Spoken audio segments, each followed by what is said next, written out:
COVID-19 patients discharged, while 5 remained hospitalized. Second batch of Malaysians in Wuhan to return back to the country.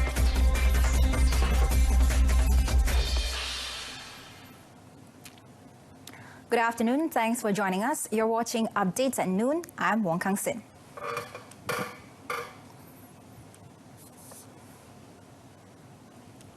Two more patients have recovered and discharged from Hospital Sultanah Bahia in Alor and Hospital Sultanah Maliha in Langkawi Kedah, respectively, as the COVID-19 situation in Malaysia continues to improve. The patients, a 27-year-old man and a 32-year-old woman, who are both China nationals, were confirmed positive on the 14th of February. Health Minister Dr. Zulkifli Ahmad said in total 17 COVID-19 patients have fully recovered and have been discharged. Dan dua kes tersebut, kalau anda masih ingat, adalah kes ke-20, ya, merupakan seorang lelaki warga negara China berumur 27 tahun dan telah disahkan COVID-19 positif pada 14 Februari, ya, 2020. Itu kes ke-20, ya, yang telah sihat sebelumnya. Dan kes yang kedua untuk saya laporkan petang ini adalah kes ke-21, ya, merupakan seorang wanita negara China berumur 32 dan telah disahkan positif COVID-19 pada 14 Februari 2020. Ya. Dr. Zulkifli said there were no new COVID-19 cases reported to the National Crisis Preparedness and Response Centre, CPRC, adding that the total of confirmed cases in Malaysia remains at 22, with 5 cases still receiving treatment in hospitals. The 5 remaining patients are in stable conditions and 3 are currently treated at Kuala Lumpur Hospital, while another 2 are at Hospital Sultanah Bahia and Sungai Buloh Hospital, respectively. Malaysia will bring home a second group of Malaysians from Wuhan, China on the 25th of February. Foreign Minister Dato' Saifuddin Abdullah said there are about 77,000 Malaysians in China, but did not specify on the number of Malaysians that will be brought home next week. Dato' Saifuddin made the announcement to bring home the second group after attending a special ASEAN-China Foreign Ministers meeting on COVID-19 in Vientiane, Laos yesterday. Previously, on 4th February, 107 Malaysians were flown home from Wuhan, China, via a special aircraft through a humanitarian aid mission carried out by the government. They were taken to the Higher Education Leadership Academy in Nilai, Negeri Sembilan, to undergo a 14-day monitoring before being allowed to return home on 18th of February after the quarantine period expired. Tourism industry players need to intensify the promotions to attract more local tourists to visit local attractions in conjunction with Visit Malaysia 2020 or VM 2020. Tourism, Arts and Culture Minister Dato' Muhammadin Ketapi said local tourists play important roles in the success of VM 2020, especially after the spread of COVID-19.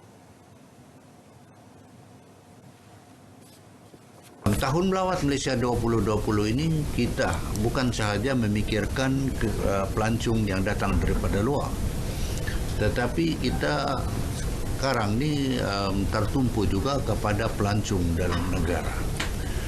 Nah, lebih-lebih lagi kita tahu masalah yang dihadapi pada keseluruhannya waktu ini, yaitu virus yang melanda. Bukan saja sekarang ini dikatakan di China, tapi it's a global problem now. Dato' Muhammadin was speaking at the launch of My Experience 2020 package, which was aimed to boost local tourism sector as well as overcoming the problems faced by the relevant parties due to the global spread of COVID-19.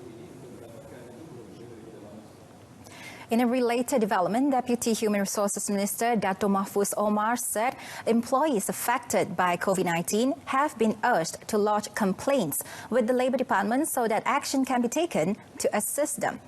He said the assistance was not limited to those involved in the tourism sector, but also to workers from other sectors affected by the virus.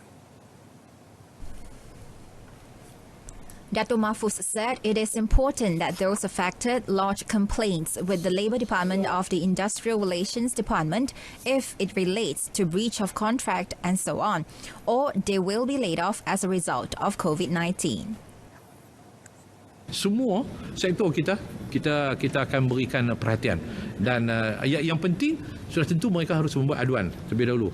Kalau dari segi pekerja lah, dia kena buat aduan kepada kami, kepada JTK ataupun kepada JPP. Kalau aduan yang berkaitan dengan pelanggaran perjanjian dan sebagainya, ataupun mereka akan diberhentikan akibat daripada COVID-19 dan sebagainya, itu semua mereka harus buat aduan.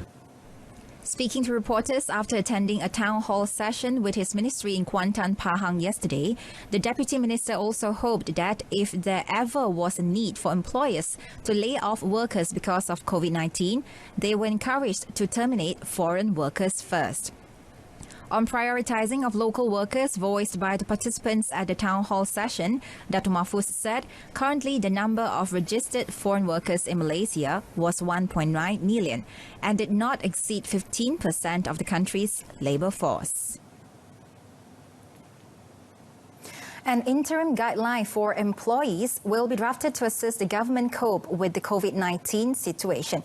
National Occupational Safety and Health NIOSH Chairman Alice Lau Kiong Yang said the interim guideline will be put in place temporarily until a permanent set of guidelines is agreed upon to cover all sectors of employment, including plans and initiatives to counter the virus.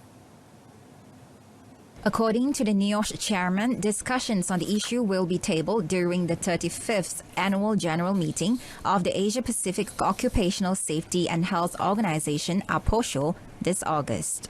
Sebenarnya di tempat kerja, saya rasa kita perlu memberi maklumat yang tepat dan supaya pekerja-pekerja tidak rasa panik seperti sekarang semua orang panik. Jadi banyak pekerja tidak mahu datang ke tempat kerja kerana takut mereka akan dijangkiti virus ini. Jadi untuk APOSHO 35, saya rasa kita boleh sama-sama dengan semua member untuk mendapat maklumat yang tepat dan disebarkan kepada setiap employers, setiap tempat kerja. She said this after the soft launch of the APOSHO 35th conference in Kuala Lumpur yesterday. The World Health Organization, WHO, says a continued decline in the number of new cases of COVID-19 infections in China is encouraging, but added that it is too early to know if the trend will continue. Its Director General Tedros Adhanom Ghebreyesus said, despite the decline, there is no time for complacency. As of 6 a.m. Geneva time this morning, China has reported 74,675 cases of COVID-19 to WHO, including 2,121 deaths. The data from China continue to show a decline in new confirmed cases. Once again, we are encouraged by this trend, but this is no time for complacency. Tedros further also noted that the number of coronavirus cases in the rest of the world was very low compared inside China, but added that the numbers may not stay the same for very long. Chinese health officials expressed new optimism on Thursday over the deadly virus outbreak, while authorities in South Korea's fourth largest city urged residents to hunker down as vacillating fears nagged communities far from the illness epicenter. The confidence voiced by China's government came as reported a reduced number of new infections. But doubts remain about the true trajectory of the epidemic as China again changed its method of counting and new threats emerged outside the country.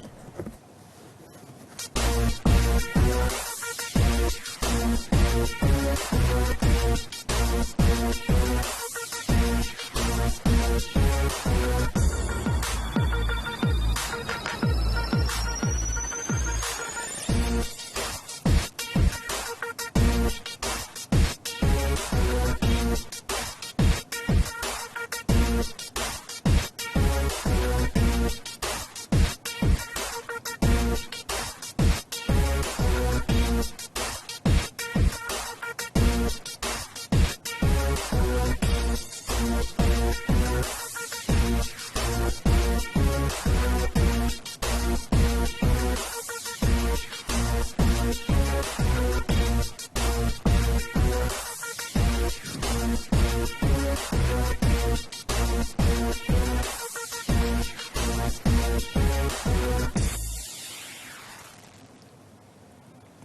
Malaysian Field Hospital in Cox's Bazar, Bangladesh will continue to be operational until at least December next year. Armed Forces Chief General Tan Sri Afendi Buang said this was agreed by the government as the hospital has been certified by the World Health Organization WHO as the best, most complete and most reliable Level 3 field hospital. So far, the Malaysian Field Hospital has treated more than 79,000 patients and conducted more than 3,520 surgeries. Meanwhile, a fifth team of medical practitioners comprising 56 specialists in various fields will fly to Cox's Bazar and replace the fourth team. Ops Starlight Team Commander Colonel Muhammad Zaki Muhammad Mokhtar said the fifth team will be stationed at the field hospital for a period of 6 months. Kita mempunyai 7 bidang kepakaran yang ditawarkan di Hospital Medan Malaysia, termasuk pakar sakit puan, pakar pembedahan ortopedik, pakar pembedahan umum, dan kita juga mempunyai pakar bius dan 7 orang pegawai perubatan yang bekerja sebilang masa 24 jam. The Malaysian Field Hospital, situated in a refugee camp in Ukiah, Cox's Bazar, Bangladesh, was established in December 2017 to meet healthcare needs of hundreds of thousands of Rohingya ethnic refugees fleeing southeast Bangladesh following conflict in western Myanmar.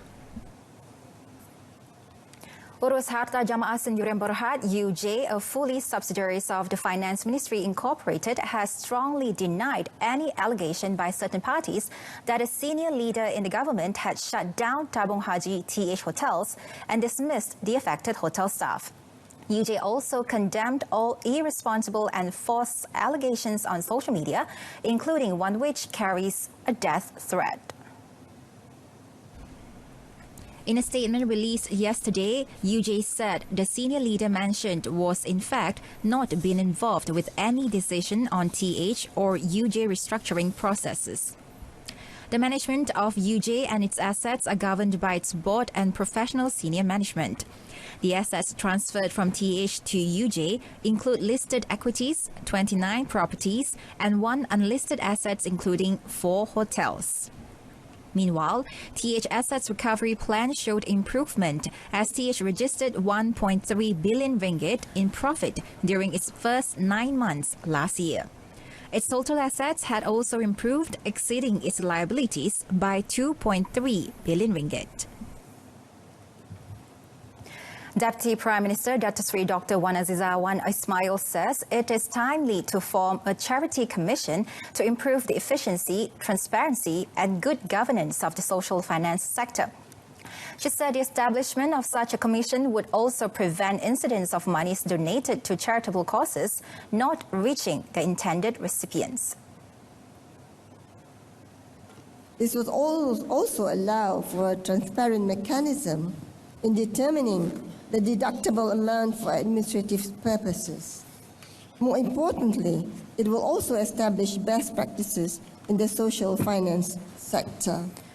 In her speech at the Institute of Democracy and Economic Affairs IDEA's 10th anniversary dinner in the federal capital last night, Datuk Seri Dr. Wan Azizah said the government was also looking at improving the redistribution of wealth process to make it more effective. She said the disparity between the rich and the poor can be reduced through the social finance sector. Social finance, such as foundations, charity organizations, and microfinancing outfits for the poor, should be the third force in growing the economy with a positive impact on wealth distribution. The government will distribute another 300,000 My Freeview decoders to the B40 and disabled or OKU communities nationwide soon. This is in addition to the 2 million units already allocated by the decoders distributor, My TV Broadcasting. According to Minister of Communications and Multimedia, Gobind Singh Dio, the additional decoders proved the government's commitment to bridge the digital gap between the rich and the poor. He said the costs will be fully borne by the government in line with the concept of shared prosperity. Lihat sambutannya cukup baik. Ini adalah satu usaha daripada kerajaan melalui SKMM di mana kita telah pun ditepikan dana sebanyak 30 juta untuk membolehkan kita ini mengagihkan 300,000 unit dekoder percuma kepada golongan B40 dan juga golongan OKU. The minister said this after handing out decoders to 20 selected recipients, comprising 15 from the B40 group and 5 OKUs at the ministry's complex Bersepadu lobby in Kota Kinabalu, Sabah yesterday. Local entrepreneurs are encouraged to tap into the halal food production business as it had big potential at the international market. Entrepreneur Development and Cooperatives Minister Dr. Sri Muhammad Ridwan Mat Yusof says he is confident that halal food, which has been proven to be clean, could be in high demand from time to time. Commenting further, Dr. Sri Muhammad Ridwan said the ministry remains committed to help local entrepreneurs to get into the international market.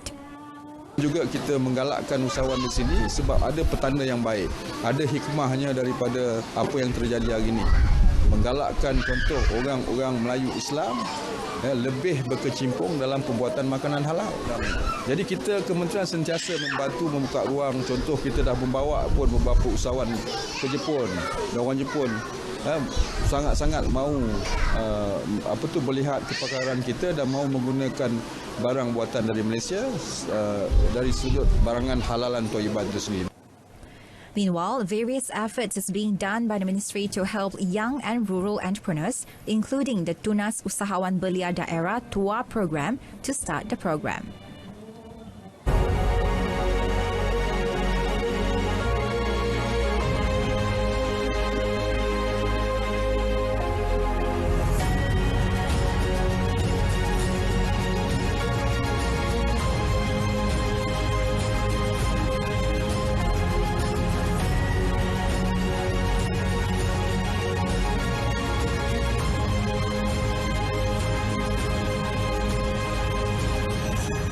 That concludes today's updates at noon. In our top story, 2 more COVID-19 patients discharged, while 5 remain hospitalized.